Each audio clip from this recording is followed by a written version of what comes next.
بله، ام دەست پێکن.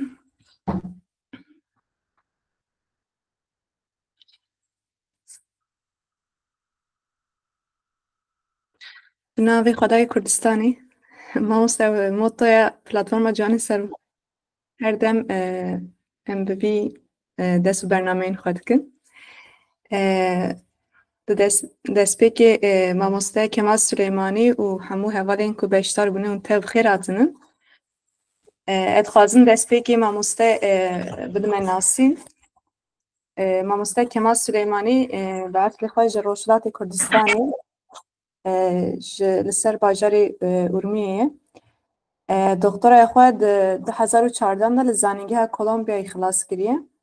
Babetên mijarên xebatên wî dîroka İslamê û siyaseta rojhilatan İran, Iraq, Tirkiye û Kurd li zanîngeha Artûklûyê ya li Mêrdînê û li New York li City Collegeê dersên li ser dîroka İslamiyetê, rojhilata navîn û siyasetê dane. Niha li New York Queens Collegeê doçentê alîkar e. Beşa lêkolînên rojhilata navîn û xebatên İslamî de xebatên xwe didomîne. Gemasiyek heve mamoste dwarê nasîna te da. Tu yê temam bikî înşallah. Gelek spas. Destê ve gelek xweş be. Spasiyê ve dikim bo bamkeştinê. Qusirê min af bikin, belkî sormanciyê min ne gelek zelal e. Ez sayê xwe dikim têkoşanê xwe dikim baş bêt, zelal bêt. Gelek keyf xweşim bew tiştê bew çalakiyê ve. Hêvî dikim berdewam bê û baştir û baştirî jî bêt. Ez niha li zanîngehê El Colegio de México me li Mexico City.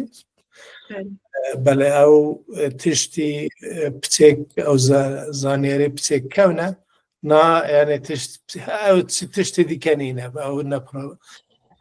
gelek spas. Belkî nezanim çawa be belkî gelê dostan hewalan ew pertûkê min du pertûk niha li Bakurê Kurdistanê û li Tirkiyeyê hen. Yekem ew Xanim Feqirî Adîsayî hênaye ser zimanê Kurdî vele dest xweş bê. Yek jî ew hevalekî din werjêraye ser zimanê Tirkî nezanim ew bele. Wan hevalan ku kitêbê min xwend, pertûkê min xwend dizanin nêrînê min çawa ye kem yani ama bi kurtasiyê çend tişt dabêjim belkî li bersî û pirsyar û bersî wan de me dikarîn piçêk baştir bi hevra biaxavîn. Bele. Bi têgihiştinê min İslam û hemû dînên cihanê yani ferqê wî tune ye me çawa denêrîne dîn yani menşeê wî çi ye, serçaveyê wî çi ye, çavkaniyê wî çi ye. Ew paşî çavkaniyê me çi tiştê sebaret bi dîn dizanîn ew têgihiştinê mirovê ye. Yani ravo tefsîrê mirovê ye. Yani beşekî here giring sebaret bi dîn yani çi dibêjin lebarê dîn li çawarçevê dînî de ew têgihiştin û ravo û tefsîr xudê mirovan e. Ji ber hindê em li Somanî de dibêjin kontekst dibêjin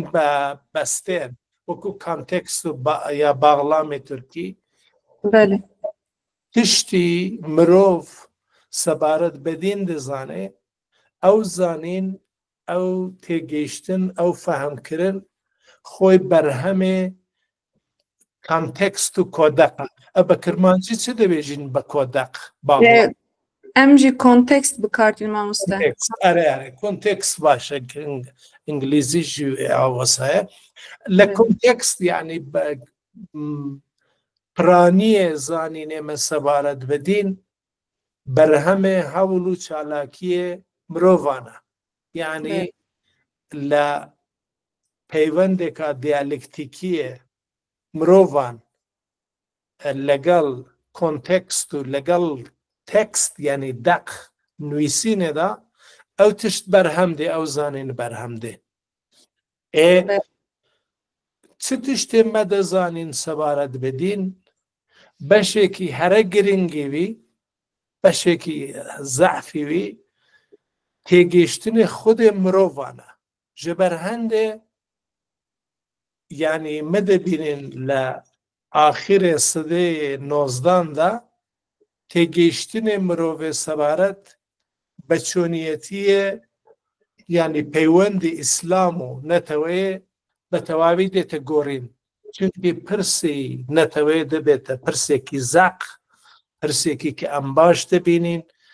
پرسێ نەتەوەیی پرسێکی حیاتیە کە ئەمە چاوە دەنێرینە نەتەوەی مافێ نەتەوەیە چییە پرسێ خۆ ئیدارەکردنێ چاوەیە خۆ ئیدارەکردنێ بە کۆم یعنی کۆمە یەک و نەتەوە یەک کۆمە یعنی مایڤ مرۆڤ کە مەسەلا ئەو دەبێژی ئەم کوردین ئەو دەبێژی ئەم تورکین ئەو دەبێژی ئەم عەرەبین ئەو خۆجیاکردنێ مە بە کۆم چی کاریگەریەکی ji تێگەیشتنە لەسەر چی جۆرە باندۆرێکی لەسەر تێگەیشتنێمە سەبارەت بە دینێ هەیە چاوە تێگەیشتنێمە نێرینێمە دێتە گۆڕین یعنی ئەو تشت بە باوەڕێ من ئەو پرسیارێکی گەلێک گەلێک گرینگە وەژە بەر هەندێشە کێمە دەبینین یعنی بەتایبەت لە کۆنتکستی عوسمانیەدا لە مەسەلە لە ساڵی 1810 یعنی لە بەشی لە نیوەی یەکەمێ سەدەیە نۆزدەدا ئەمە دەبینین گەلێک تشتی گرنگ لە دەوڵەتی عوسمانیدا دێتە گۆڕێ دێتە گۆڕین و لەوێژرا یعنی دەوڵەتی عوسمانیە چاوە دەخوازێ ببێت بە دەوڵەتێکی نەتەوە نێرینێوێ سەبارەت بە کوردستانێ دەبێت بە نێرینێکی کۆلۆنیالیستی هەولێوی ئەوەیە میرنشینێ کووردا لە نێوبەرێ مەسەلە زمانێکی تایبەت بەخۆ بگرێ پێناسە و ئایدنتیتی و چ دەبێژین یعنی ناسینەیەکی تایبەت بەخۆ بگرێت کە ناسینەیە عوسمانی مەسەلە عوسمانجیلیکژی یا عوسمانیەتیش وەسا دێتە گۆڕە دێتە مەیدانە دەبێت بە مژارێ بە ڕۆژەوێ عوسمانی دەوڵەتی عوسمانی یعنی کاتێککە وەساژ دەکا یعنی بەویژرا مەدەبینین کە پرسێ مەسەلا ئەو مەرکەز و سەنتەرێ ئیسلامێ لە نێرینی عوسمانیدا ئەوژی دەبێت بە بەشێک لە دەوڵەتی عوسمانی و شێخولئیسلامە یا ئیدارەی شێخولئیسلام دەبێت بە بەشێک لە کابینەیە مەسەلا خەلیفەی عوسمانی لەبەر هەندێ یعنی خەلیفەی عوسمانی هەوڵێ خۆ دەدا کە مژارە دینی بێتە خزمەتی مژارە دەوڵەتی یا مژارە دەوڵەتی عوسمانیەوە بەرژەوەندیە دەوڵەتی عوسمانی و بەرژەوەند یعنی تەئید و ئەرێکردنە دین لە پشتێوی بێت لەبەر هەندێ دەبینن خەلیفە سەرۆکێ مەزنترین مرکز و فیگورە دینیە وەکو شێخولئیسلامە یعنی چاوە ئەو تشت چێ دەبێت چونکی خەلیفەی عوسمانی تێدەگات کە ئەگەر دین لە دەرەوەی حکوومەتە بێت ئەگە دین سنتەرێکی سربەخۆ بێت ئەو دکارێ پرۆبلەمێ بۆ حکوومەتێ بۆ دەولەتێ چێ بکات ژەبەر هەندێ ئەو گەلێک گرنگە لە تێگەیشتنێ مەیە تاریخی کووردا بە تایبەتی کە ئەمە فەهم بکەین کە دەولەتێن دەولەتن نەتەوەیە دین خواستن خاستەن بە تایبەت دەولەتی عوسمانی دینێ بچێشێتە خزمەتێ خۆ وەلا یعنی نیوەیە یەکەمە سەدەیە نۆزدان ڕا تاکوی ئێستا تاکو نەها تێگەیشتنێ دینیە تورکا لەسەر ئەساسێ یعنی مەشروع نیشاندان مەشروعکردنە دەولەتەیە دوی واری دا رپورتاژێک ji digelte hatibû kirin li ser niha navên röportajê baş nehate bîra min mixabin lê naverok ev bû yanê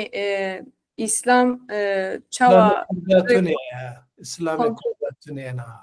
bel aynı sar bel me li ser wî nivîsara li ser wî röportajê ji me gotûbêjê yani digelek komên xwe da me gotûbêjan kiribû yani bi rastiya ji mijarek girîng e ji xwe di nava pirsên min da em ê werne ser wir jî yani İslama Kurd çi ye yani di dîrokê da û îro divê çibe em ê bi giştî ji xwe îro li ser van mijaran dê biaxivin pirsa min e yekem kêm zêde ev bû ji xwe yani pêwendiya İslam û netewperweriyê da ya bi giştî çê gelo yani pêwendiya İslam û netewperweriyê te hinek behs kir belê yan jî derbarê pêwendiyên İslama reel û netewperweriyên rojhilata navîn da meriv dikare çi bibêje yani heta çawa te got em vî konteksî baş fehm nekin û helbet ev jî pêwendîdarê bi dîrokê re yani divê meriv dîroka xwe û dîroka serdestên xwe baş nas bike bizanibe ku em bikaribin yani ji aliyê xwe da jî binirxînin ji aliyê wan da jî yani dîn wek amûrekî çawa te got çawa hatiye bikaranîn ji aliyê Osmaniyan da û ji xwe çawa te got Şeyxulîslam jî yani ez hinek belki dibe lê belkî hevalan baş fêm nekiribe gotinên mamoste ji ber ku soran e me jê re got mamoste tu karî bî bi sormancî biaxivî dê ji bo ku piraniya hevalan li vir kurmancî dizaniyan jî yani yên Kurdên Bakurê Kurdistanê ne yani di wir da Osmanî çawa te jî got bi rastî Şeyxulîslam hewl daye bike bin kontrola xwe û em heman tiştê di avakirina komara Tirkiye da jî dibînin yani dibêjin Atatürk li dijî dîn bû li di rastî de ne ku li dijî dîn bû dîn xiste bin kontrola dewletê hemû ew gotara dînî dibin kontrola dewletê de xwest di nava civakê da belav bike û îro tesîra vî û aliyê wînê erînî ji bo Tirkan em dibînin yani bi rastî jî zer bi bandor bûye em bêjin mejiyê sîstema serwer çawa bixwaze wisa berê em bêjin gotara dînî birêve dibe li ser vê ez dixwazim mamoste yani vî pirsê dîsa dubare bikim İslama reel û netewperweriyên rojhilata navîn da çi bibêjin gelek mijarekî gelek spas yani ew alîkariya min jî dike çunki ez niha pisêk rahettir daxafim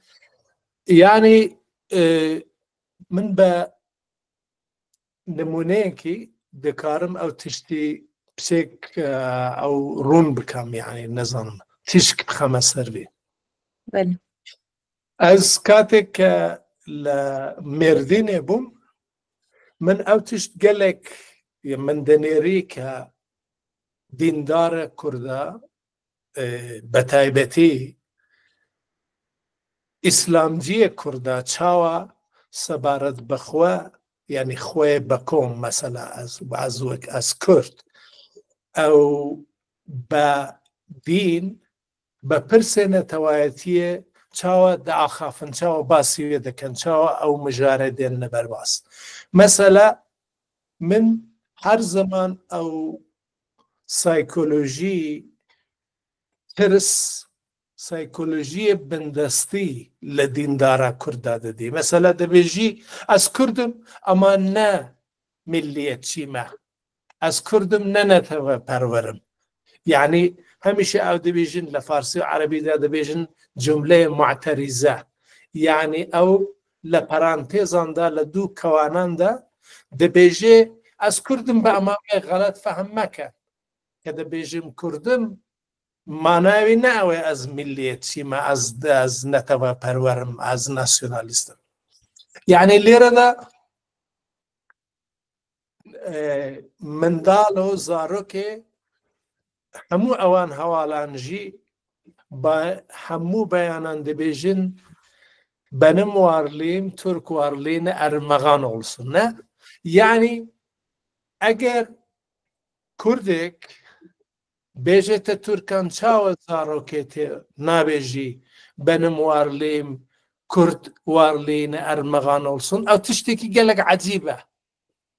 Yani o tişteki gelek vaku kufra وكو تشتكي قالك غريب وعجيب دبيجي سما وصايا يعني إرادة أم دبينين كا بارادايمي باراديغماي نتوى پرورية تركا جورك تيجيشتنا ما معرفة ما زانين ما فورم داوا كأم چاوة مثلا وكو إنسانك ديندار نکارین تشته کفر بیجید یعنی تیگیشتنا دینی مجی تیگیشتنه که چوارچوهی قواره که کمالیستیه یعنی دیندار ما لعراق دیندار که بشه یعنی دیندار که بحثیه لباکور دیندار که کمالیستیه روجهلاتی جی ام وک دولت فارسا دینی خو فهم دکین یعنی چما وصایا چونکه پیش دولت نتوه دین ما یعنی اسلام لانبره کردان دا اسلامی که کردی بود پیونده که دیالکتیکی لبینه یعنی او ایجنتو او بکر کردی که دین خو فهم دکرد لگل کنتکستی به هورها بو کنتکستی کردی بو او پروبلم کردی جیان کردی چاو چه دبه چاو دسی تپیش ددید نها معرفه دینی ما تگیشتین دینی ما زانی دینی ما Diyanet İşleri Başkanlığı le İstanbul radebeci yani devlet boma diyari deka tayin deka ama çawa sabarat bxo bedine xo be Xuday xo be İslam xo be tiştê xo binêrî Allah dinimize Allah milletimize ve devletimize zeval vermesin yani la hemû خطبه نویج جمعان دا ملای کردی اگر بخوازد خطبه خوب داد دشه او تشتی بیجی یعنی همو دعای ما انکار نتوی پروری نتوی خومانه یعنی ملت مزا حلق دا ترک نه ملت ما یعنی ما تشی پروبلم ما پروبلم ما تونه ملت ترکان رایج ملت که چه بو یعنی اما معرفه دینی ترکا به مدمجه که تو دبی دعا بکه دین تو یعنی ملت تو تونه دولت کجی ملت مکم کجی دکا زمان مکم کجی دکا لینگوسایدی دکا یعنی زمان کجی دکا کلتور کجی دکا اتواوی او تشتان دکا یعنی برای 100 سالان و نهاجی به می کرده تیگاندی که امد به سیاست ترکیه لشمه بگرینه پیشه يعني ئەمە دەبێ ئەوش تشتی وەکو تشتێکی کە گونجاوە، يعني ئەو دینیە دەبێ فەهم بکەین. چونکە پاشی دەولەت نەتەوەیە بەشێکی هەرە گەرنگی چاوکانیە معرفە و زانین و تێگەیشتن لە ئالیە دەولەتێ ڕادێ. مەسەلا کاتێ ئەز لە ماردینێ بووم، لە مردینێ بووم، من پرسیار دەکرد لە خوێندکاری خۆ، دەگوێت چ تشت تێ مێژووی هەرە گرنگ هەیە کە وێ دەکارن بیر لەوێ بکەن، یعنی باسێ وێ بکەن. مەسەلا بۆ کوردێکی خەڵکی سلوپیە یا مێردینێ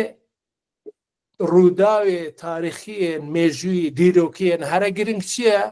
چاناکە لە مەسەلا ساواشی. ئەما مەسەلا ئەم دەچین ئەو بەری ڕووبارێ لە خەڵکی زاخۆکی دەپرسین، لە خەڵکی زاخۆی دەپرسین ئەو تشتی هەرە گرنگ لە دیرۆکێدا چییە؟ مەسەلا دەبێژێ مەسەلا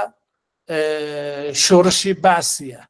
کوژرانی عەبدولکەریم قاسمیە، یا مەسەلا ئەمە دەچین ئەو بەری چێوە دەبێژین لە خەڵکی ڕۆژهەڵاتێ دەپرسین تشتی هەرە گرنگ چییە؟ دیرۆکی دەبێژێ مەسەلا حکوومەتی دکتۆر مصدقیە. یعنی ئەم دەبیژین دەبینین کە چاوە معرفەیە ئێمە معرفەیەکە گونجاوە، یعنی یەکێتی هەیە، یعنی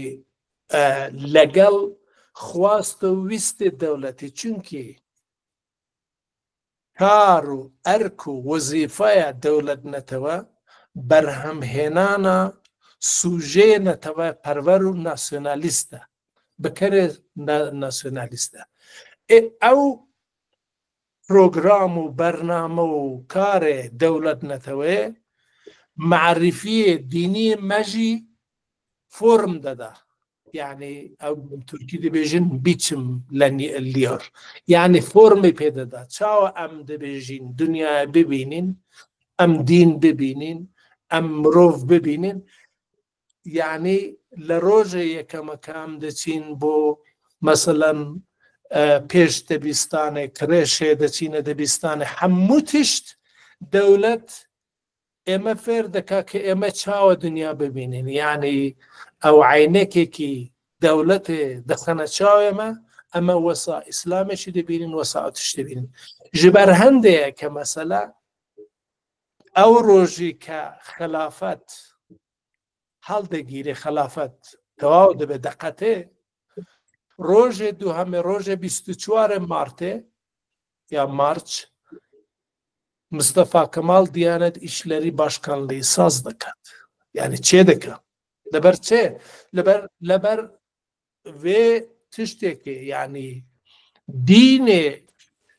هەر کەسێ لە تورکیادا دەبێت دینێکی ویستی بێت. بەڵێ تەواوی لە هەموو کۆنتێکستێ نەتەوەیی ڕۆژهەڵاتێ ناوینێ. یعنی مەسەلا لە سەعودیە، لە سەعودیە وەهابیەت کە ساڵی 1933 حکوومەتی سەعودیە دامەزراوە، وەهابیەت دینە دەولەتیە. یعنی تشتێک بە ناوی سەعودیە نەبوو. سەعودی ناسێنەی خۆی دەولەتی و ناسێنەی خۆی نەتەوەی و ناسێنەی دینی و یەک تشتە وەهابیەتە و لەسەر ئەساسی وەهابیەتە دامەزراوە. یعنی نەها یعنی جەنابێتە باسێ ئیسلامێ ڕێل کرد، یعنی ئیسلامێ کە هەیە، ئیسلامێ هەیی. ئیسلامێ هەیی بەشێ هەرە گرنگی وێ ئیسلامێکی ناسیۆنالیستیە، چونکی بەرهەمێ پەرەدیگمایە نەتەوەیە. یە بۆ کیژان نەتەوانژی ئەو دەولەتێوان تونەیە فەهمێ دینیە خۆ لە دەولەتێ وەردەگرن، چونکی سنتەرێکی دینیەوان نییە. ئەسن مەسەلا منێ ڕۆژهەڵاتی وەکو شەریعەتی و خومێنی ئیسلامێ دەبینم، یا وەکو سەید قوتبی ئیسلامێ دەبینم. چونکی مەسەلەن من سەید قوتب گەلێک دیندارێکی باشە لە عەرەبیدا، ئەمە ئەو من کاتێک سید قوتب دەخوێنم پەرتووکێ سید قوتبێ دەخوێنم گرنگترین پرسێ من نە حەلەبجەیە گرنگترین پرسێ من غەزەیە ئەو غەزەشی من پێم ناخۆشە مرۆڤێ فەلەستینی شێ بکوژرێت ئەمە من کە کیمیاباران دەکرێم یعنی جێنۆساید دیش بە من هەیە ئەنفال هەیە ئەمن چاوەیە مەسەلە دەردێ خۆ نابینم تەنیا دەردێ مەسەلە فەلەستینیان دەبینم لەبەر چونکی سەرچاوەیە دینیە من ئەو تشتی بە من دەبێژی دەردێت و ئەگە باسی بکە تۆ دیژی ئومەتێ یعنی بیرێ مارکسیستیە مێ کورداژی وەسایە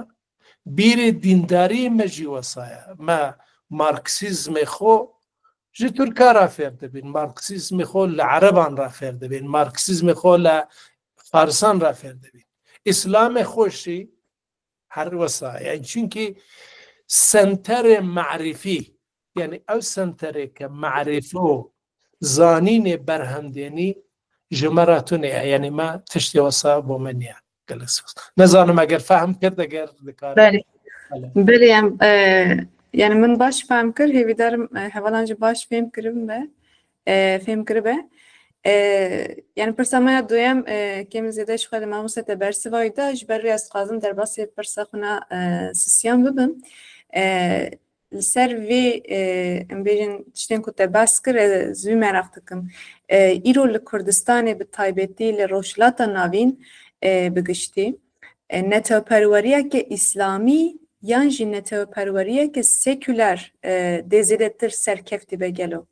yani li gor te helbet wexta ku em dibêjin İslamî yani İslameka azadîxwaz behsa İslameka azadîxwaz dikin İslameka ku pêk vê jiyana hemû cudahiyên dînî û mezhebî û îdeolojîk qebûl dike yani gelo li Kurdistanê yani İslamekî bi vî rengî dê serkeftî be duwarê netewperweriyê da yan netewperweriyekî seküler dê serkeftîtir be ez dixwazim di vî warî da fikrên te em guhdarî bikin kerem ke mamoste Bele gelek spas yani basî sekülerizmê basekî gelek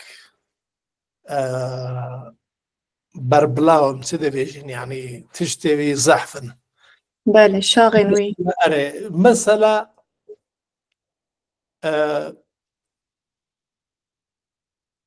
من نێرێنێ من وەسایە یعنی لەوێ دەقێرە کە ئەس تێکست دەخوێنم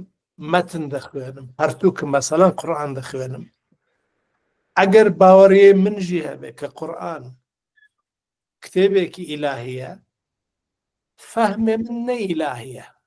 فەهمێ من فەهمێ مرۆڤیە یعنی ئەز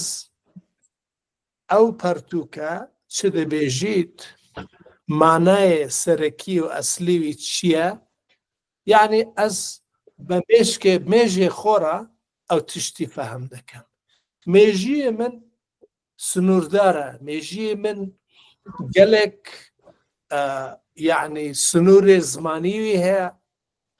کۆنتێکستێ کۆمەڵایەتیوی هەیە کۆنتێکستێ دیرۆژکیوی هەیە من دین وەسا فەهم دەکەم فەهمێ دینیە من نەدینە فەهمێ مرۆڤێکیە یعنی ji ber هەندێ ez wa tê defikirim wa denêrim ke sekülerizm gelek yani li ciyekî nêzîkî metnê ra deqê ra pertûkê ra dest pê dike heta axirî çünkü çawa ye mesela ئێمە بنێرینە قورئانێ یعنی ji berê 1000 salan ra ew rava û tefsîrê qur'anê hen niha jî em ê tefsîrê nûê dibînin her rojê tefsîrê nûê dibînin her tefsîrekî nûê dibêjî ke gelek tişt hen kê pêşîniyê min ya fehm nekir ya xelet fehm kirt دوایی me jî wesa ye katêk me ew tişt dibînin yani lew pertûkê de min tiştek li ser Qur'an nûsîwe li آخری پرتوکه دا آدم دبیجی از آدمم چونکه از دا أخافم نظام مخند لو كتابي دا يعني بباوري من زمان مروي يعني زمان أو أرسطو دبيجي أرسطاطل كسرچاوي خير وشر خودی زمانه يعني لزمان دا ام شيطان دبينين چاوه چونكي اگر حق راستی او تشتێکی نەگۆڕ بێ ئەو تشتێکی یەکڕەنگ بێ زمانێ مرۆڤ بەگشتی نەک زمانێ کوردی هەموو زمان یعنی تشتێکی شەیتانی لەوێدا هەیە کە مەجالێ فەهمێ بەردەوام فەهمێ کە ئەم تشتی مەسەلە ئەز ئەوەی دەبینم ئەو تشتێکە تێگەیشتنی من و ئەو تشتێ هیچ زمانان یەک نینە يعني هميشه فرقك جیاوازیک هەیە شما وەسایە يعني ئەو دەگەرێتە سەر خودێ پرسێ زمانیە ئەن کاتێک هەرتووکیش دێتە سەر زمانە مرۆڤی لەوێرە دەست پێ دەکات تا بەڵام مژارێ بگەڕێن من لەسەر مەسەلە چاو لێ بکە نمونەیەکی دن لە حروبی ڕێددەدا وێگاوێک کە خالید دەچێ کەسێکی مسلمان دەکوژی ناوی خالیدی بنێ ڤەلید ناوی ڤەلیدی نێوی مالکی بنێ نوێرەیە هەر ئەو ڕۆژی ژینکێوی مارە دەکا و بە هاورە تش دەکەن یعنی مێرەوی دەکوژیت ئەویش مارە دەکا کە دەچێ يعني لبيني عمر وابو بكر دا چشه عمر دبيجي او مروفكي ظلامكي خرابه مدشي او خالد نمروفكي باجه ابو بكر دبيجي شمشير خالدي بو اسلام ضروريه بيوسته محتاج هي با شمشير خالد يعني تبيجين ليره دا يعني او راو او تفسيركي سكلرة تفسيرك كجنجاوة لقر هيزو دا صلاة السياسي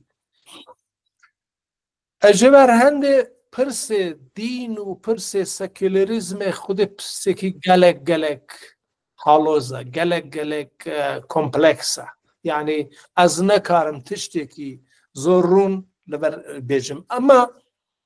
اگر ما بخوازن نتوی خو نتویک چه بکن که او نتوا خاونی ماف به خدان ماف به خدان کسایتی خوبه خدان برابری خوبه او نتوا پیوستی بی با آزادی ہے آزادی دینی جی آزادی بدینی جی همی جی لسر اساس کوملک مافی حولاتی بونه اما لسروی پیک بین اگر دیندار ما و دین ما لسر او خاله پیک بین که اما دیندار مجی لتهدید دیندار بدینی خلق دندایا يعني دولة تركا دولة فارسان دولة عربان دیندار بدینی ما دکشن دیندار بدینی ما لنیو دبن جنوسايد كدبه مثلا لباشور خلقي باشور قلق دیندار اما صدام حسين انفال بكارديني آيات القرآن بكارديني بو جنوسايد كردا وتم لا عربان جي لبكاته نلا عراقي نلا دروي عراقي نلا السعودية هيك اعتراض ناكن نابجن چاو ايوا ملت مسلمان كرد كشن حلبجه بمباران دكن حلبجه كم كجي دكن نابجن چماچ او خلق دیندار دكشن يعني جوار هنده دیندارو بدين ما دب او تشتي فهم بكاك اما يك نتوين دیندار مجيهن بدين مجيهن خدا ناس مجيهن بخدای مجيهن ما ضرورت رز لك بگرید و باوەڕێمە بەوەی هەبێ کە ئازادیێمە تشتێکی حیاتیە وجودیە پێویستە بۆ بوونێمە وەکو کورد بە کۆمەڵێمە احتیاجی کۆمەلگایەمە نەتەوەیمە احتیاجی بەو شتی هەیە دیندار بێ دینیش دەبێ لەو تێگەیشتنێدا بە هەورە شولن بە هەورە کار بکەن بە هەورە چالاکیە بکەن بۆ ئازادی نەتەوەی خۆمان نەتەوەی ئێمە نامە دەبێژین تورکی دینداری ژێ و تورکی بێ دینیژی هەیە و هەمیشی بە هەورە چ دەکەن بە هەورە سەبارەت بە پرسێ تورکایەتیە بە هەموو دینداریش دەبێژی الله ملەتمزە و دەولەتمزە زەواڵ وێرمەسن ئومید ئۆزداغش هەمان تشت دەبێژی ئەو چ دەبێژن یعنی سەرۆکی جێ پێشی وەسا دەبێژی پەرەنچێکی ژوەها دەبێژی پەرەنچێک دەبێژی ئەس پارتیەکی چەپم سۆڵم وەزامە ئەمە گەلێک لایەنە نەتەوایەتیوی قەویە بەهێزە دیندار و بێدینی مەژین زەروریە کە وەسا بیر بکاتەوە بەڵێ بله مامۆستا یعنی دوور دا çatêjî ku bi rastî yani çeka İslamê wek îdeolojiyekî zev bihêz li hemberê Kurdan zev tê bikaranîn û hatiye bikaranîn û tê bikaranîn jî divir da yani ez dixwazim duwarê Kurdan da pirs bikim gelo netewperweriyeka Kurdiya li dijî İslamê dikare bi rengekî mayînde bi ser bikeve yan jî netewperweriyeka Kurdiya ku li dijî İslamê nebe jî lê hiç dinamîzma İslamê bi kar neyne gelo dikare li Kurdistanê bi rengekî mayînde bi ser bikeve من يعني فهمي من وسع مخابن ديندار مجي وبيدين مجي يعني اتفاق وان هي لسر دجايتي لقل برسنة تويه خوما يعني مخابن ما دبيجينها دبينين مثلا لا روج اواي يعني مترسمة لجنوسايد كردها اما دبينين نزيك 600 كسي خلق بنقولة دبيجن لقل احمد شرعي ولا هيئة التحرير الشامي ده مثلا كرد جعالية إيشيدي را آيسيسي را داعش را جنوسايد كرا اما قلق كرد لقل هوالبند داعشي بون يعني يا مثلا كرد لآلية مثلا حكومة إيران را دجبه جهات ذكري قالك كرديش بيرا هاوكاري دكنو مسلماني جنو مثلا ام دبينين لباكوريشو لباشوريشو قالك سمباتية وان بو حكومة إيران هي يعني مخابن اما وكو نتويكي بدولت قالك يعني برزقري مهم و يعني ما چونك ميدانك ليغاليتيك لچوارچێوێ وەسا مژارە دینی و غێری دینی ئەمە بکارین بە شێوەیەکی ئازاد بە هەورا باس بکەین گەلێک تشتێمە کەوتۆتە مەیدانێ سلاحێ و لە ئالیە سلاحێرا یا دیندارین یا بێدینین یا وەساین گەلێک پرۆبلەم بۆ کوردان چێ بووە یعنی کورد دەبێژی مەسەلا كردي وهاي وسائل دين دارة تبيجي مسألة داعش ندين دارة يا مسألة قالك حزب كردي لباشورها أو نكارين كبيجن مسألة داعش كافرة أما أجر كسك تشتك بيجي سيكولر بدبيجن أو كافرة يعني چونكي يا مثلا قالك ملايمة لا قلق ملايم لباشورنها يعني سمباتيون بو أردوغاني بو أكبارتيه قلق ملايم لروجهلاتي سمباتيون بو أردوغاني يعني چونكي او مجار سیاسی ما گلک قرصن و تێگەیشتنێ مەژی تێگەیشتنێ دینی و بێدینیە مەژی لەژێر کاریگەریە ئەو لەژێر باندۆرێ لەژێر باندۆرێ نەتەوایەتی و نەتەوە پەروەریە خەڵکێ دندایە مخابن گەلێک تشتێمە ئەو پرۆبلەمێمە هەیە من لەسەر من وا تێدەگەم ئەگەر کۆمەلگەیەکی جواکێکی ئازاد هەبێ ji کوردارە لە جواکێکی ئازاددا هەموو جۆرە مژارێک دەخرێتە بەرواز ئەمە بۆ پارتیەکی کوردی دەشێ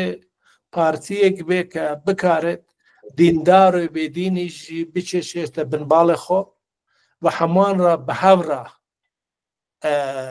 وەگەر بخامە چ دەبێژن یعنی بەکار بێنێ بۆ پرسێ نەتەوایەتی ئەز وەسا فام دەکەم بەڵێ بله مامۆستا یان دڤردا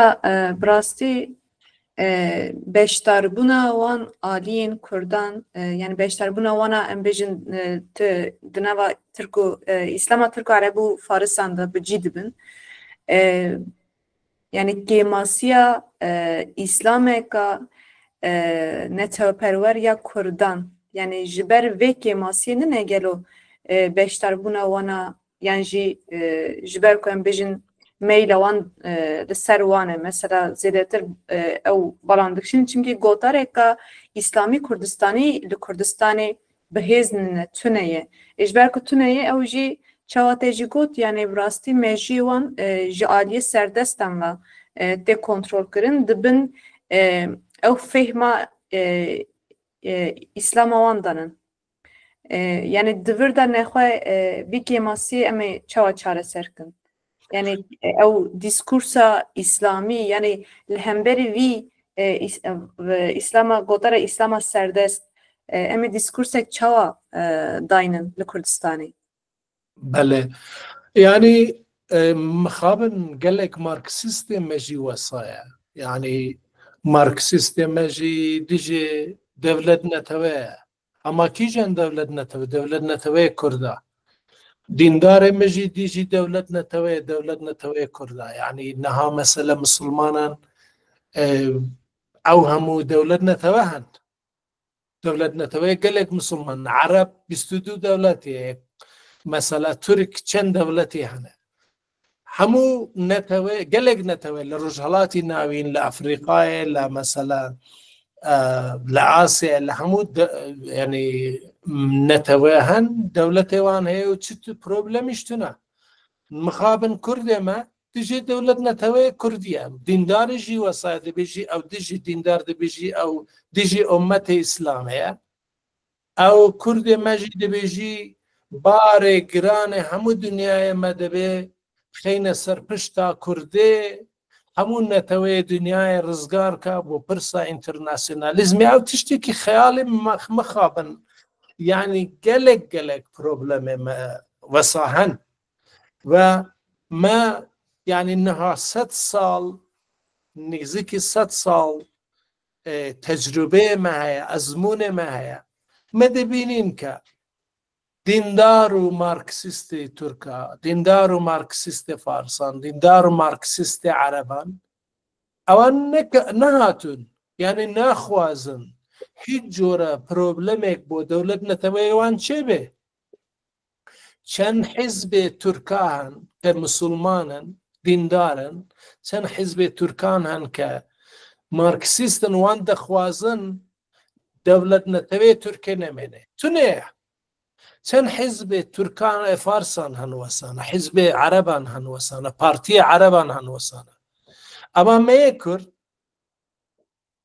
yani li 100 salê borî ra me genocide kiriye zimanê me hatote qetandinê zimanê me hat hem asîmîle kirayên em her rojek tirsê me heye çi tişt ji Rojhilatê nêvînê çêbêt wekû tiştê Nesreddîn Hoceyê ew lefê me dibet malvêranî û wetenwêranî û tişt xakvêranî hemû tişt bo me ye mesela li Hewlêrê Kurd dixwazî referandumê bike تورک و فارس دەبێژن ئەو پرسێ ئەولەهیە نەتەوەیە مە، یعنی ناشنال سکیۆریتی، یعنی کوردێک لە هەولێرە دەخوازی دەنگێ خۆ بدە دەبێژی ئەس دەخوازم بە عێراقێرا بە هاورابینیان نەبین، تورک دەبێژن ئەو تهدیدە هەرەشەیە بۆ ئەولەهیەمە. فارسیش وەسا دەبێژ کورد لە سەرخاکێ خۆ لە ڕۆژاوایە ئەو نەخواست کە کۆمکوژی بکرێ جەعالیە داعیشێرا، هیچ تشتێک و زەرەرێکی و هەرەشەیەکی وێژی بۆ دەولەتە تورکان، دەولەتە تورک دەبێژن ئەو هەرەشەیە بۆمە، یعنی فارسیش وەسا دەبێژن، عەرەبژی وەسا دەبێژن. ئەمژی دیندار و بێدینێمە مارکسیستێمە هەم دەبێژین ئەمە دژی دەولەت نەتەوەی مەش دەبینین کورد کۆمکوژی دەکرێت، کورد جێنۆساید دەکرێت چونکە دەولەت نەتەوەی وینیە. ئێمە 100 ساڵ ئەو ئەزمونێمە هەیە، تێگەیشتنێمە هەیە، پەرتووکێمە هەن، نووسراوێمە هەن، ڕیکۆردێمە هەن، یعنی هەموو ئەو تشت هەن. مەدەشێ ئەو تشت فەهم کێ جعالیە، یعنی مە لە چەرخێکدا دەژین، لە عەسرێکدا دەژین، یعنی ئەو دەورێ مە تێدا دەژین دەورێ دەولەت نەتەوەیە بەبێ ستاتوسێکی ڕوون، بەبێ ستاتوسێکی نێونەتەوەیی. ئەمە نەکارین وەکو کورد میناکە کووردا زیندوو بمێنین، ئەمە نەکارین نەتەوەیەمە هەبێ هیچ ستاتوسێ مە نەبێ، مە دژێ زمانی خۆبین، دژی فەرمیبوونی زمانی خۆبین، دژی خوێندن بە زمانی خۆبین، دژی ئەو تشتی بین. یعنی مارکسیستێ مێ کوردیژی بۆ تورکان هەرەشەیە، تشتێکی ئەولەهیە، بوونێوی ئەولەهیە. ئەو پۆلیسی تورکا کە دێ مەرادەگری چاو لە کیملیکێ مەدەکا دەبێژی باپیرێوی، یعنی بەرێ چەند نەوەیان ئەو لە دیاربەکری بووی ئەو تروریستە، یعنی مەناگرێ ناتە نەبێژی ئەمە ئەم وەکو تروریست فەهم دەکەن. یعنی ئەو فەهمێ دەولەت نەتەوەیی سەبارەت بە کووردا فەهمێکی ئەولەهیە. ئەمە چ دژێ دەولەت نەتەوە بین، چ دژێوی نەبین، هەر گاوێک کە دەبێژین ئەم کوردم ئەو دەبێژیە تۆ بلوجووی، ئەتۆ هەرەشەی، تۆ تروریستی، تۆ تهدیدی. یعنی مە 100 ساڵ ژیانی خۆ وەسا تێپەر کرد. نەها ضروریە پێویستە مە محتاجی ئەو فەهمێن کە بێژین مە وەکو کورد پێویستیە مە بە ستاتوسێکی هەیە، ئەو ستاتوسە کۆنفدرال بێ، فدرال بێ یا دەولەت بێ ئەگەر بکارین، بەلکی لە باکووریا منەکارین دەولەتێمە هەبێ. ئەمە مە پێویستە پێداگری بکەین، مە پێویستە دیفاع لەوێ دیسکۆرسێ بکەین. ملەتێک نەتەوەیەک کە 100 ساڵە هەرەشە لەسەر بوونێوی هەیە، تهدید لەسەر بوونێوی هەیە، نەکارێ بێژێ بە تورکیە لە شمە و نەزانم بە تشتێ وەزا ئەم خۆ نجات بدەین. ئێن ڕزگاریە مە نەو لەو دیسکۆرسدایە. دینێ خۆشی تۆ دەکاری بە بێترسی، یعنی چما دیندارە مە دەکاری وێ تشتێ قبولکە لە هەکاریە، لە دەیەکی هەکاریە ئەو دەبێ بێژی الله دەولەتی مزە زەواڵ وێرمەسن. ئەو دەولەتی تورکا چما دەولەتی تۆیە؟ یعنی چاوە دەولەتی تۆی؟ دەولەتێک کە تۆ ئەو هەموو قەرەقۆڵ و تانک و سیحا و تشتێ وەسان تۆ نەکاری لە ماڵە خۆ بێدەرێت، تۆ نەکاری بەخاوی، تۆ نەکاری کوردی بێژی، تۆ لە مزگەوتێ لە جامێ دەچی کوردی باخاوی دەڵێ ئەو کوڕۆمێکی تورکایە. یعنی ئەو مزگەوتێ ماڵی خوددایە و جێگای عیبادەتێ چاوە دەبێتە کوڕۆمێ تورکا. یعنی لەوانێ ئەو دەبێژنەمە تۆ نەکاری لە مزگەوتێ کوردی باخاوی. یعنی چاوە ئەم دەکارین ئەو تەعاملە لەگەڵ خۆ تەحمل بکەین، ئەما دیسکۆرسێکی وەها بەرهەمنێنین مە وەکو کورد ناینە قبولکردنێ ژعالیە تورکاژی و عەرەباشی. مە دەبێت دەشێ هەوڵ بدەین بۆ ستاتوسێکی لە هەر بەشێ کووردا ئەم دەکارین ستاتسی جیاوازە مە هەبێ بەڵام یعنی لێبەلێ ئەو گەرنتیە یاسایی بۆمانێ مێ کووردا بە کۆمەڵ بۆمانێک چاندێمە بۆمانێ زمانێ مە پێویستن یعنی فهمێ من ئەو وەسایە بەلێ بله ساعتت خوش مامۆستا یعنی دبردا گلو کرد دکارن İslameka li dijî İslaman saz bikin. Yani ev tişt gelo çiqas mümkün yani İslameka Kurdistanî neteperwer çiqas mümkün û pêwîstiya rewşa civakî siyasiya miletê Kurd bi İslameka neteperwer heye yan na? Yani em çat karin ciwanên xwe û civaka xwe ji propagandayên wanên dînî dînî yên dij Kurdistanî biparêzin. Yani dibirda em divê çi bikin di vî warî de? Belê kerem ki. ما پێویستە ئەو تش فهم بکەین ئەو کاتێکە دەوڵەتێ تورکا هێرش دەکاتە سەر ڕۆژئاوای کوردستانê لە 90,000 مزگەوت 90,000 مزگەوتێ تورکا تورک و کووردا سوورەی ئەلفەتح دەخوێنن دەبێژن محمد رسول الله والذين معه أشداء على الكفار ورحماء بينهم يعني 90,000 مزگەوتێ تورکا جهاد دژێ کووردا ڕادەگەێنن کوردی ڕۆژئاوایê وەکو مشرک دەناسێنن وە قەتڵێوان کوشتارێوان وەکو تشتێکی مەشروع دەناسێنن وەکو تشتێکی کە دین ئیزنێوی دەدا من نەزانم چاوە کوردی دیندارێمە دەکارە بچێ بۆ ئەو مزگەوتێ ئەو جامیە لەوێ نوێژ بخوێنێ لە پشتی وێ مەلایە نوێژ بخوێنێ کە ئەو دینێوی دینێ ڕەسمیوی کە دینێ دەوڵەتیە دەبێژی کوردی ڕۆژاوایە چونکە کووردە دەخوازی دیفاع بەرگری و بەرخۆدان لەمانێ خۆ بکاوەکو کورد لە پێشی داعیشێ و ji ber هەندێ چەکێوی هەیە سلاحێوی هەیە ئەو دەخوازێ بەرخۆدان دەکا بۆ مانێ خۆ نەکوژرێ قەتڵ نەکرێ کۆمکوژی نەکرێ دینێ تورکا دەبێژی ئەشداء على الكفار يعني ئەو کەسێن کە لەگەڵ محەممەدین شدەت و توندیە بەکاردێنن توندوتیژیە بەکاردێنن دژ بە کوفار يعني چاوە کورد دەکارێ هەم دیندار بێ هەم تحملێ دینێکی دەوڵەتی کەمالیستی تورکا بکە دینێ دیانەت ئیشلەری باشکانلی تحمل بکە کە ئەو دەبێژی کوردێ مەسەلە کوردی حەسەکەی و کوردی ئەوێ چونکە ناخوازن تەسلیمێ داعیشێ بن ئەوم کوفارن يعني دیندارێ مەژی بێدینێ مەژی دەشێ ئەو تشتا ببینێ يعني چاوە ئیسلام لەبەربێ دەلیلێ کە کورد ناخوازێ بکوژرێ کورد ناخوازی تەسلیمێ داعیشێ بێ ئۆتۆماتیکی دەبێ بە کوفار ساڵی 1979 خومێنی دەزڤری بۆ ئێرانێ عینی ئایەتێ سوورەیە فەتحێ دژ بە کووردا بەکاردێنی یەکەم نەتەوەیەکی دەبێتە ئامانجی کۆمکوژیە و ئەو پاسا و چ دەبێژن یعنی مام چ دەبێژین بۆ پاسا وەکو ئەو تشتی مەشروع دەکا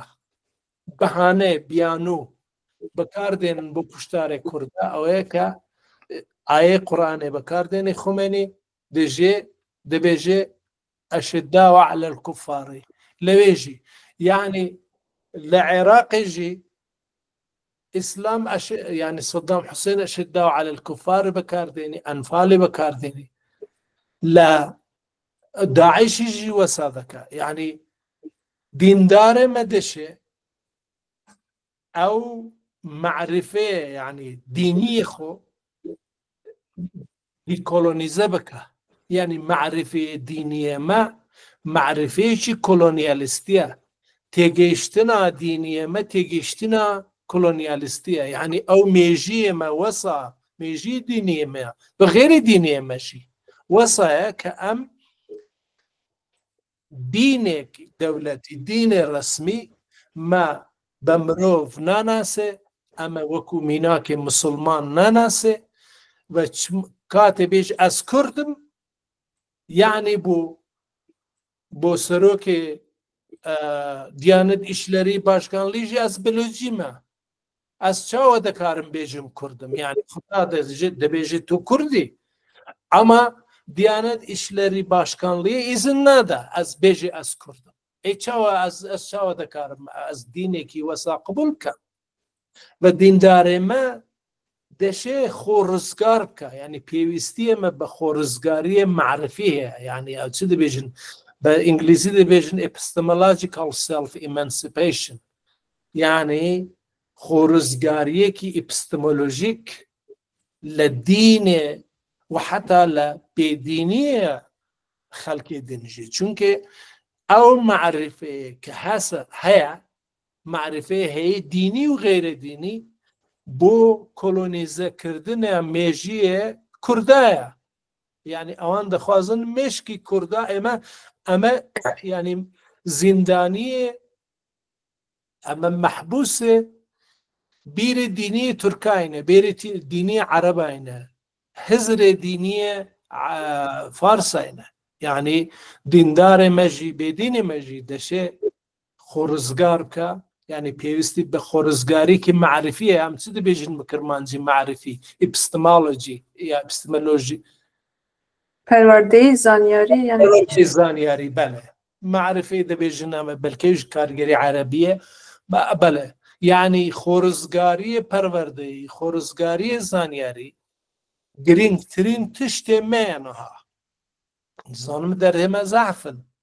اما ام نكارين يعني دينيكي يا مزگوتيكي جامعيكي كده بيجي كرد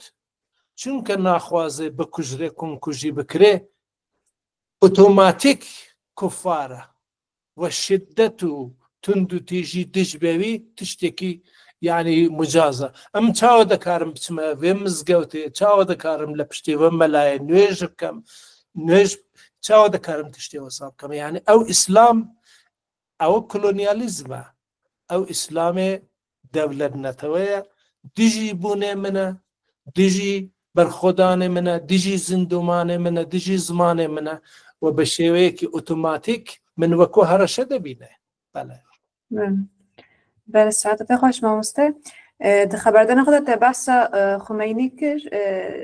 از وی پرسی مرختکم لروشلات کردستان دیگر کناکوکی مذهبی نتویی جهنه دنابرا رژیم ایرانی و کردان دا چونگی پرانیا کردن ور سنینه چما وان 40 سالین داوی تفگره که یکسر اسلامی کرد پاریس با آوه که بهز را نبیه و مزن نبیه در روشلات کردستان بله مخابن وصايا يعني نها الجالية شيعي كردان جي برسي يا حزر نتبه پرورية ضعف بوا ضعف او بهز بوا او جي قلق خوش حالية اما نتبه پرورية كردا يعني آخذ نتبه پرورية كردا آخذ كي سنية الشيخ عبيد الله والشيخ سعيد بيران والشيخ يعني سعيد نورسي وسعيد نورسي بلكي جواز ببينن اما بنيرين من سعيد نورسي نتبه پروريكي كردا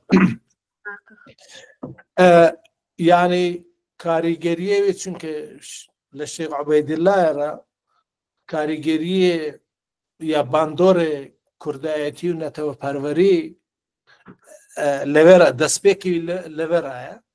و وساش کرد سنی يعني تا بلكي 50 سال بري تاتك دكت كرد يعني معناوي كردي سني بو تاتك جي دكت عجم يعني نكرد سني يعني نكردون سني تشتكي وصابو بلام مخابن يعني لشورش إيران را معرفة دينية ما معرفة دينية ما سيد قطب شريعتي أو يعني بيرمند مسلمان بون كبيرمند مسلمان يعني إسلام عربي لسر أساس عربية عروبة يعني أو تشتي باش دبيجن يعني از بجنزيتي خوم إنسانك إسلام جيبهم يعني وصل مثلا أما مثلا كسكي وكو محمد عبدو دبيجي الإسلام كان دينا عربيا يعني الإسلام لذات خدا دينك عربانا يا حتى مثلا محمد عمارة دبيجي عرب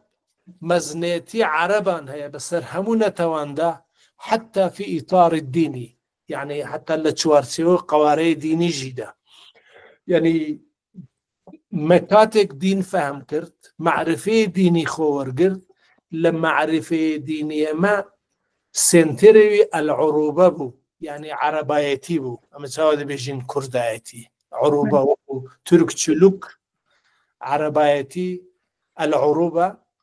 تركايتي تركتشلوك العروبة عربايتي وكردايتي يعني ما دردوان درد عربان نگرانی عربان خم عربان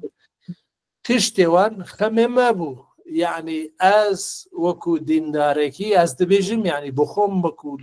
او كاتل دبيستان بو يعني برس فلسطيني بو من لبرس حلبجه قالك برس كما زنتر بو حلبجه بو من تشتكي ثانوي لاوكي بو يعني لمركزية زين من دا لديندارية من دا كردايتي هيج جورا جراناي وسنتري كيوي نبو عربية ما أو دين كما وردقرين أو تاوكانية دين ما كدين لعربان را لويدا خلافة عربي تشتكي مازنا نمان خلافة عربي تشتكي مازنا باور ما وصايا كالسروريو سي ريبريتو او بريوبري يا بريوبري مسلمانا او ما في تبيعي قريش وعربانا يعني ما تشاهد بينك او اتنيسيتي عربي تشاوى لشوارتيوي دينية دا فورمولا كراوى بأساسي كي ديني وما تيجيشتني خول إسلامي با تيجيشتني كي عرب مركز عرب ناواند عرب سنتر وردقرين وجبر هنديك مثلا السلفية معهن مثلا إخوان معهن مثلا إخوان مي رجالاتي عاشقي أردوغانينا أو وكو صلاح الدين أيوبي دبينن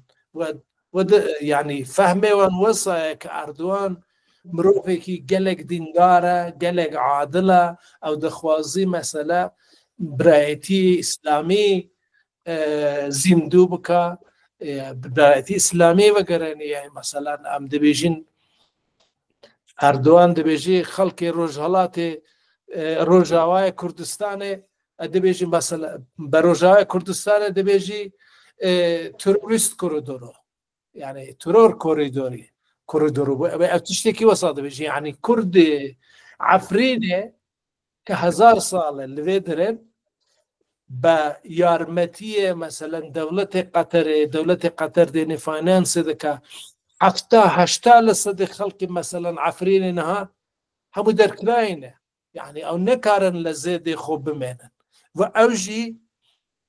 لتشوارتيوي اسلامي دا فارمتية عربا مثلا قطر او تشتي فاينانس دكاي يعني كولونياليزم تركا لعفريري بفاينانس براي مسلمان عرب دش بكردا دكره يعني مثلا اوجي دينن فلسطيني دينن لسرخاكي مثلا عفريني دينن جبه دكا وبو كرد مي ديندار لباشوري جي لە ڕۆژهەڵاتێژی ئەو تشتێکی گەلک باشە چونکە مەسەلا بەلکو خەڵکێ عەفرینێ ئاریکا لایەنگرێ ئەو حیزبێ کوردینە کە عیلمانینە و کە سکلرن و کە چنە چ دەبێ نەبێ یعنی فهمێ مێ دینی مەخابن گەلک گەلک دژە کوردە گەلک گەلک دژە مرۆڤە گەلک گەلک یعنی ئەو چ دەبێژین تۆوێ توندوتیژی و خشونە چدە ئەو توندوتیژی دەبێژین نە وەژی توندوتیژی دەبێژین یعنی بەێ مامۆستا توندوتیژی گەلک توی بەێ ڕاستە دژ بە خۆتێدا یعنی ئیسلامێمە بوو بە ئیسلامێکی مازۆخیستی لە سایە معرفێ و چاوەکانیەکی دینی عەرەبە ڕاکە بۆ مەدێ و عەرەبیەت کە لەسەر ئەساسی عروبە تەفسیر دەکرێ بەتایبەت ئیسلامێ نوێ سیاسی کە ئەساسی ئیوی ئیخوانیە ئەساسیوی ئەو تشتێ حیزبێن نوێن دنیای عەرەبانن گەلک گەلک دژە کوردە یعنی گەلک دژە کوردە و مخابن ئەو معریفە اتفاقی کوردان بە تەواوی ji هەڤرا کردووە ئەو اتفاق نینە لە بینی دیندار و بێدینان jî اتفاق نینە دیندارê مێیی یعنی مێژiyê xwe hemû bi qerz dane bo عەرەبان و بۆ فارسان و بۆ تورکان و مەقابن و وەزعê وەسایە بەێ مامۆستا یعنی wan karîne bawayekî bi rastî navendek mesela degot navend erebî yani îslameka navend erebî di heman demê de em dibînin ku îslameka navend tirkî îslameka navend farisî heye faris henin lê ji bo Kurdan em tiştekî bi vî rengî îro nabînin di dîroka Kurdistanê de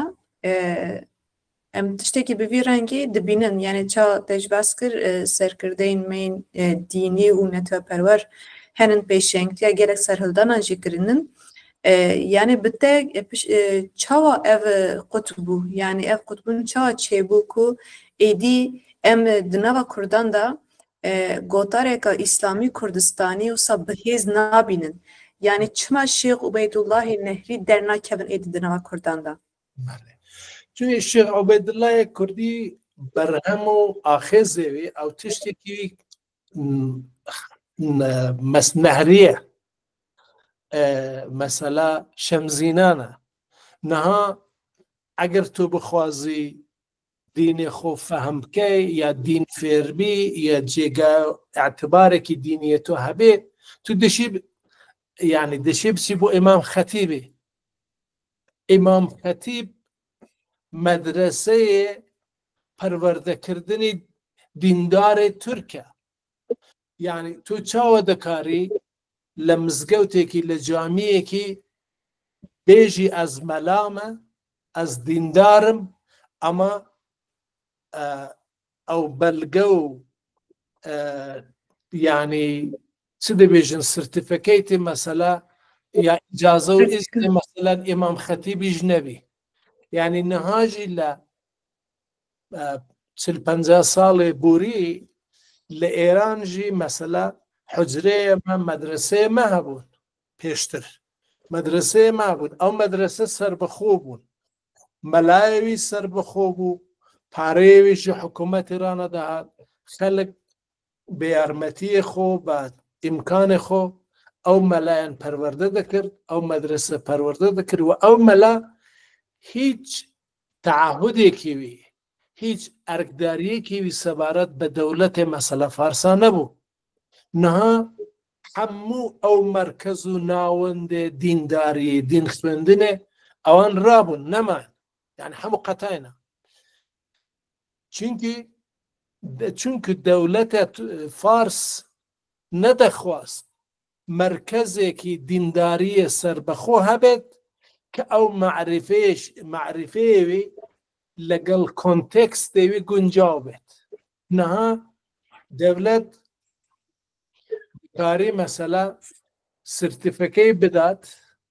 که او ملای بکاری مثلا لیره درس بداد همو امام جمعه مثلا امام جمعه باجرن روز هلاته يعني اوان نوێنەرێ خامنەیینە هەموو ئیمام جمعەیە ڕۆژهەڵاتێ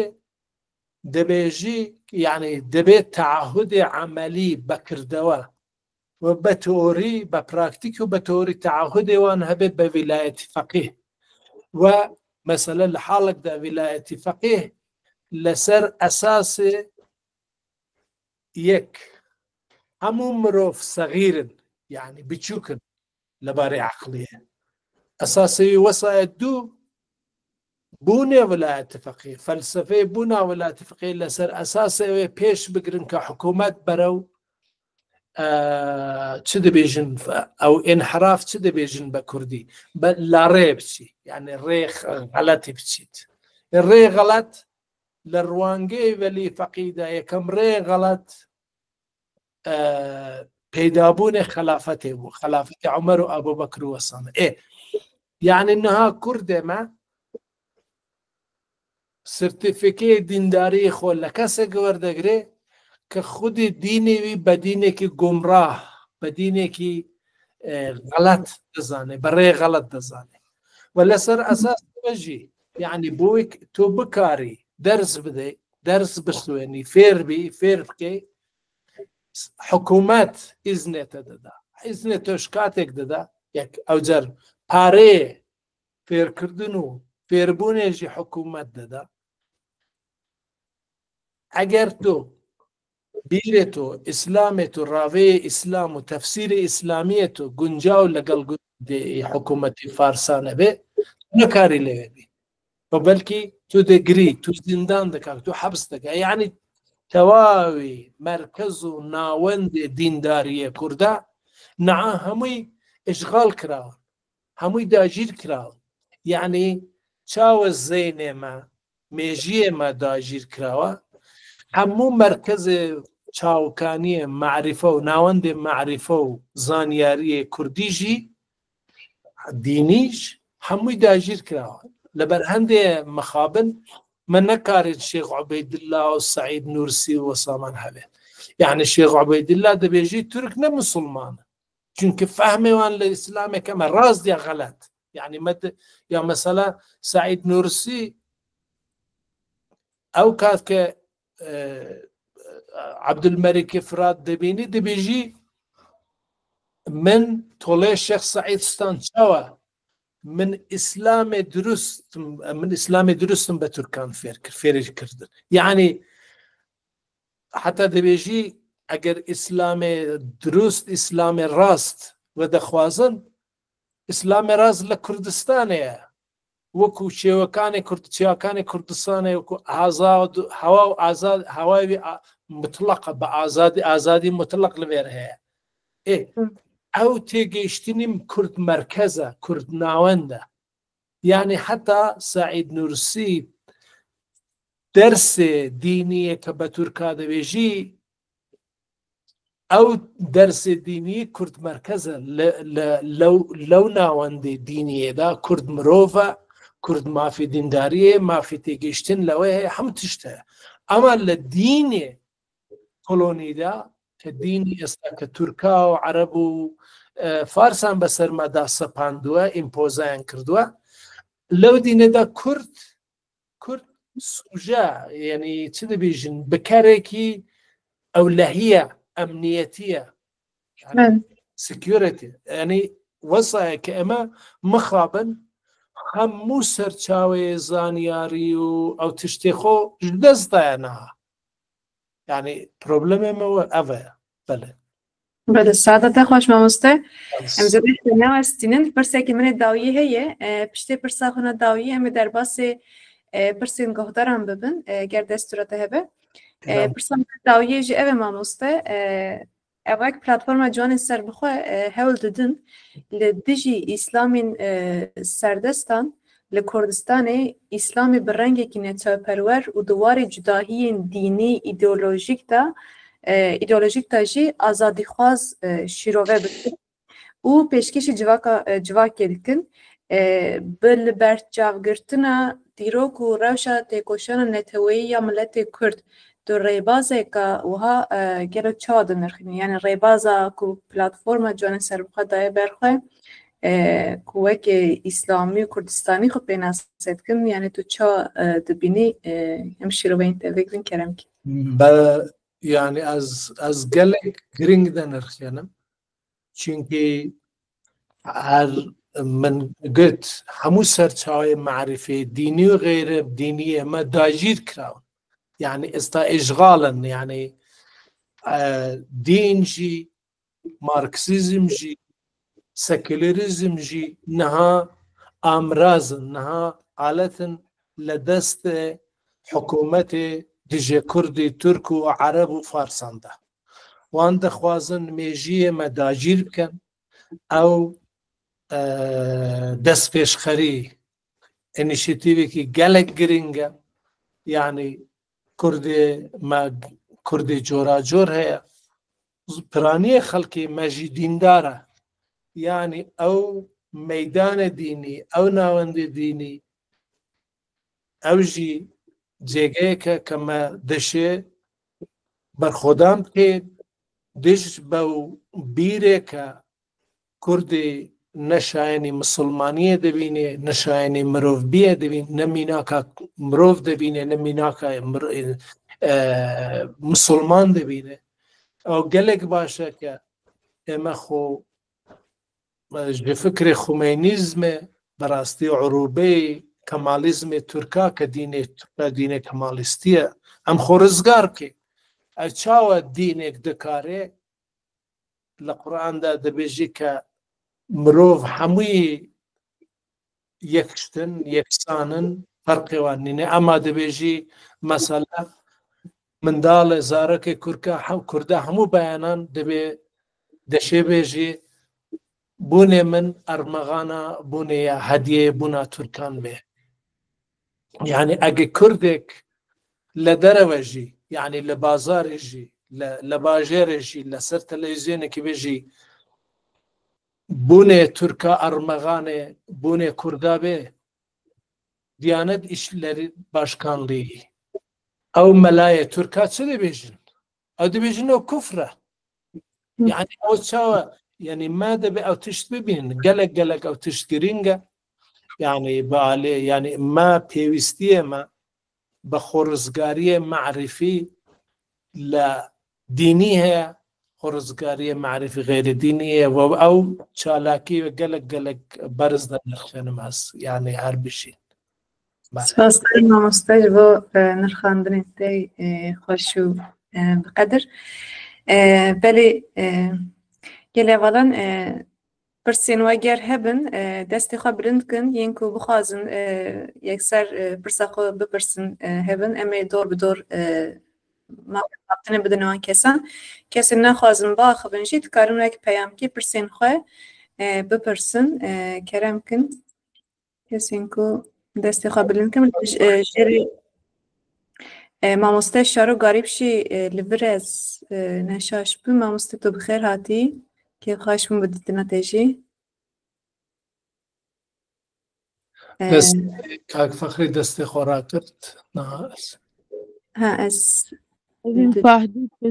فاروق حسن دستی خوب بلنگریه خوازی دستوری بدوی بله تمام کرم که فاروق حسن تو بخیر هاتی ناف خیره دابن ایوار باش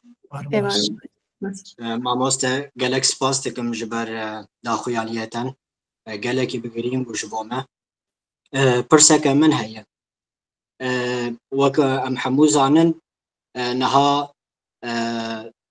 dewletên dagirker li ser me dînê îslamê bikartîne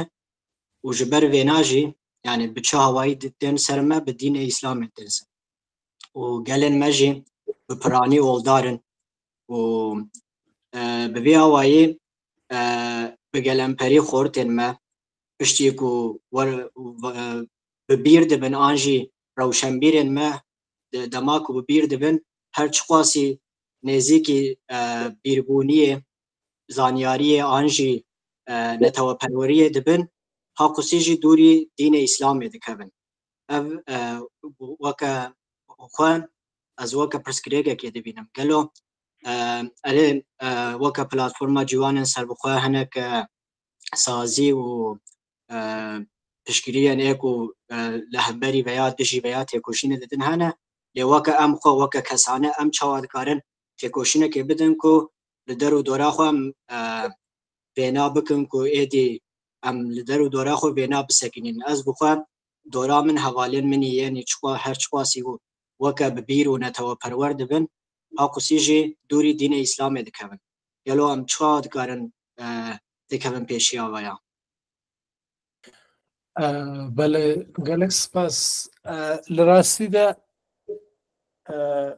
یعنی من حەز دەکەم یا تێگەیشتنی من وەسایە کە یعنی ئەو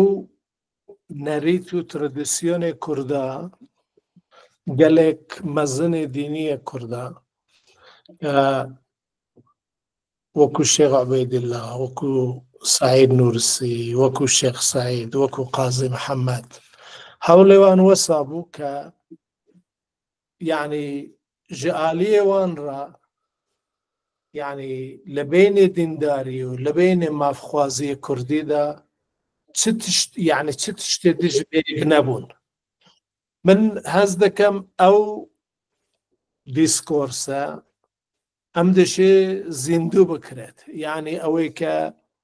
مەسەلا چێ دیندارە چێ دین بەجێ دێڵێ چ دەکا یعنی ئەو تشتێکە کە پرسێکی ئەو تشتێکی سروشتیە یعنی ئینسانەکان چاوە چ دەکەن ئەمە پرسێ هەرە گرنگ و بنەرەتی بەنێرینێ من ئەو پرسە کە چاوە دەکرێ ئەم کووردا ji معرفەیە داگیرکەرێ دینیە ئازاد بکەین یعنی ئایا دەکرێ ئەو دیسکۆرسێکی وەسا ساز بێ کە معرفەیە کە کووردا بە خۆدانێ ماف ناناسێ کوردێ دیندار و بێدین دەکا دوژمنەیەک کوردێ یعنی حەوڵێ سەرەکیێوی وەسایە کە تفاقی کووردا لە ناوبەرێ هەوڵێ سەرەکی وەسایە کە کورد بە شایەن و خۆدانێ هیچ جۆرە مافێ لە دەوڵەتێ مافێ زمانیە مافێ بوونێ مافێ بوونێ بە کۆمەڵ نەزانێ مەدەشێ یعنی ئەزوا تێدەگەم کە ئەو دیسکۆرسی کە دیندارێ کورد دەخوازن بەهێز بکەن وە دیسکۆرسێکی وەسابێ دوژمنایەتی لەگەڵ کوردێ بێدین و کوردێ سەکولەر و کوردێ مارکسیز نەبێ دوژمنایەتی لەگەڵ هەموو هەوڵان بێ کە بە نێوێ دین دەخوازێ یعنی مافخوازیە کووردا لاواز بخوا مافخوازیە کووردا زەعیف بکە مافخوازیە کووردا بەهێز بکە یعنی ئەو هەز دەکەم دەشێ میسیۆنێ سەرەکی و بنەرەتیە وەبێت وە گەلێک یارمەتی دەردەبێت چونکە ما ئەم نەتەوەیەکین و دین و حزرێ دژی دینی و هەموو تشت دژێ بوونێمە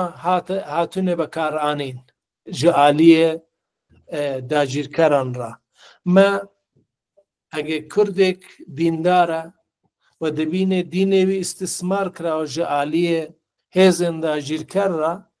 ئەو دەشێ یعنی چالاکیەکی وەسا بکە ئەو باوەڕیە کوردی دیندار بخۆ باوەڕی بە مافێ خۆ باوەڕی بە یەکسانی خۆکو هەر مرۆڤێکی دی یعنی فەرقێ من و مرۆڤێکی تورک چییە فەرقێ من و مرۆڤێکی عەرەب چییە چما دەشێ دین یا هەر جۆرە بیر و ڕایەک یعنی هەموو جۆرە مافێک بەو بدا مافێک کوشتنێ منیژی بدا منیژ ژیانێ من لە عالی لە زارۆکی ڕاتا مردنێ وەکو مرۆڤ کە کێشە پرسگریەکی ئەو لە کاریمە بۆ غیرە کووردا بناسێنێ یعنی مەدەشێ دوژمنایەتیێژی ئەو دسکۆرسێ بکەین دیندارێ مەژی بێ دینێ مەژی یعنی نابێ ئەو یعنی حەز دەکەم سەرکەوتنێوە لەوەدا دەبێت کە دوژمنایەتیە کوردی دینەکە دوژمنایەتیە بیر و هەزرێ بکەن کە ئەو بیر و هەزرە ئیسلام ئیستثمار دەکات دژە کوردان دژ بە کوردان ئەز تشتەکەی وەسا دەبینم بله ساعت خوش مامۆستا وەکی دن هەڤالین کو پرسیان هەبن دەستی خۆ بلند بکەن گەر تو نەبێ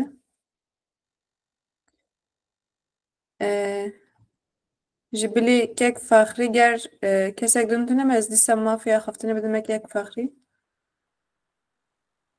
belê kerem kek faxrî kese سپاس دکم مامۆستا gelek سپاس dikim ji bo bersivatê bi qedr û qîmet pirseke minî dinê heye ez bixwe ez xwe bi şens dibînim ji ber ku ji biçûkaniya xwe de min perwerdehiya dînê îslamê û yan xwendina Qur'anê weke fiqhê îslamê min li ber melayekî li gund li ber melayekî li tedrîsata xwe li medreseyek Kurdî stendî mistin ez xwe bi şens dibînim bi vî awayî lê di vê demê de her kes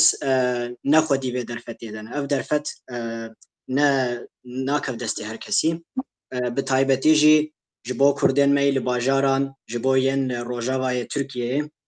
ev derfet destê wan tune ji ber ku kesekî li derdora wan melayekî yê ji medresa Kurdî tedrîsata xwe stendibe derdora wan tuneyî û weke em zanin jî li welatên me Libistana û melayên li bajarên me jî weke em Şafiî ne mezhebê Şafiî ne li weya miqate nabin li wê dîqat nakin û melaya ji mer dişînin melayekî Henîfî dişînin li nav gelekî mezhebê Şafiî dişopînin îja pirsa me ev e ji bo ev kesên ku ev derfet destê wan tune bin yekî ku em bêjin yekî li Stenbolê bixwaze ku zarokê xwe bişîne cem yekî û bila bielimi dînê îslamê weke Kurdekî weke li ber yekî melayekî li tedrîsata medresa rast tedrîsata xwe dibin ne weke te got li İmam Xetîb û îlahiyatan yani ez bixwe ez baweriyê bi ew perwerdehiya wan nakim gelo me re çawa vê derfetê bivîne ku ji bo ev kesên ku li van bajaran e ev derfeta wan tuneyê em çawa kare çareseriyekê bibînin ji bo wan yani gelek tişt dekirin yek li tiştekan wesaya ke weneha hewle wesaya ke bixwazin mirovê baş perwerde bikin dîndarê xawin hestî netewayetî ke fehm û têgêştina dîniyê wî têgêştinekî dijî kolonyala têgêştina dîniyê Kurdî dîkolonîze dike yani we dikarin mesela nivîsînê we hebe konferansê wesa hebin mesela ji aliyê beşê dîn Kurdistanê jî wekû tiştekî wesa mesela niha hindek mamosta hene ke mamostayê dînî mesela em dibînin mesela Şêx Murşîd xes nevî gelek yani kurdayetî bi qîmet e berastî yani we dikarin mesela konferansê wesa bin ji gel mamostayan ra ke yani aliyê kurdayetî wan bi quwet e bihêz e ew pertûkê nûê ke hene mesela tiştekî ke ya ferzan nezanim mesela ew min hewlê xwe da ke bêjim ke yani çawa têgêştinê İslamî yani istismar dikire bikar denire ji aliyê dewletan ra ya têgêştinê dewletiyê İslamî yani têgêştinekî neteweyî û qewmî ye ke dijî neteweyê Kurd bikar denir yani mesela em ê dibînin ke Kurdekî ke wekû mesela ew nimuneyekî basman kirin ku Şêx Seîd û Şêx Ubeydullah wa kurdayetî wan هیچ دژایەتێکی یا مافخوازیوان هیچ جایەتێک لە نێوان مافخوازیوان و لە نێوان کوردایەتیواندا نییە. یعنی ئەو بیر و هزرە ئەم دەشێت بە هێز بکێ جاچاوە دەکرێت بە کۆنفرانس بێ بە دانیشتن بێ بە نوویسین بێ بە هەموو ئالیان دەشێت تشتێوە سازعب بکرێت. دەزانم گەلێک ژی یعنی ئالنگاری بەوە چێ دەبێت، یعنی ئەگەر ئەو تشتێوە زعف بێ ئەگەر پەرتوکێوە زۆر بن بڵاوکراوێەوە زەحف بن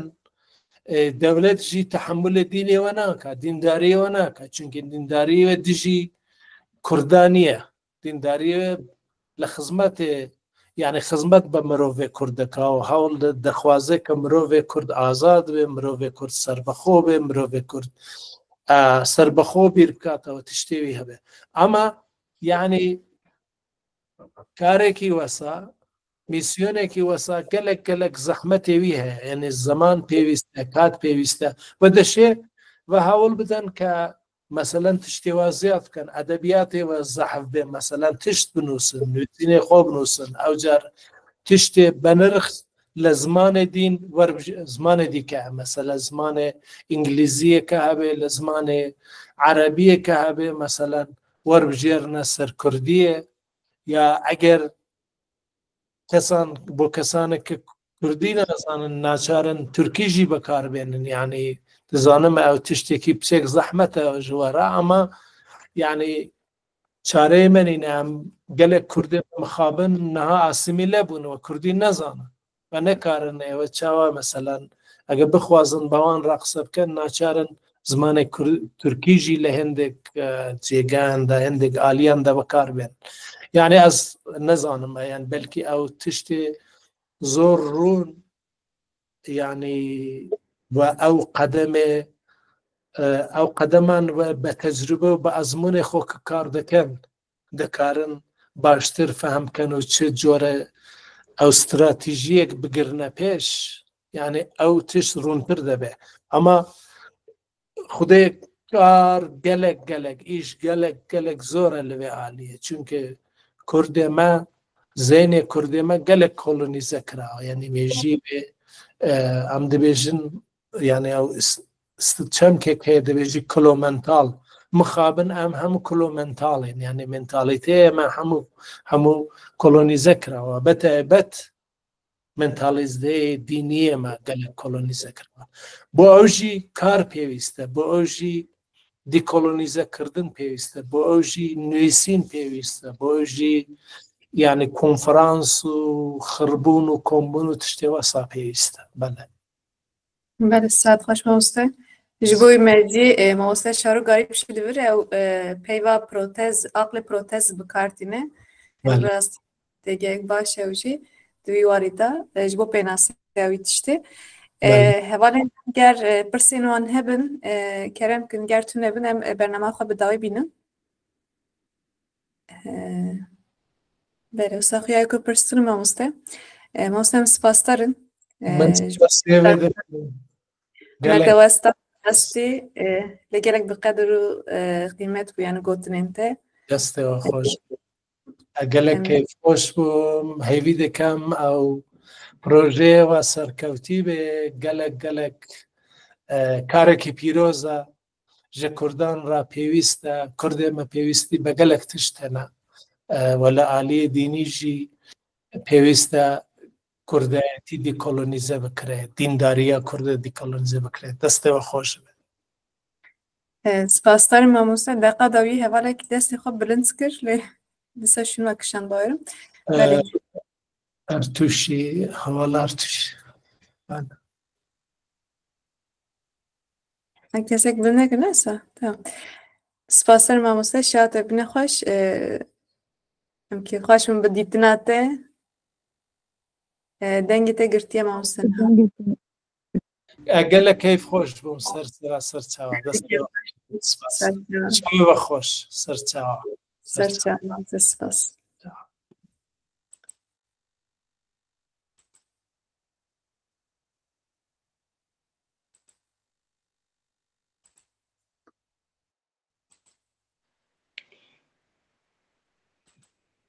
Evîn xwezî خوازی هنکی لبندا فکراندنا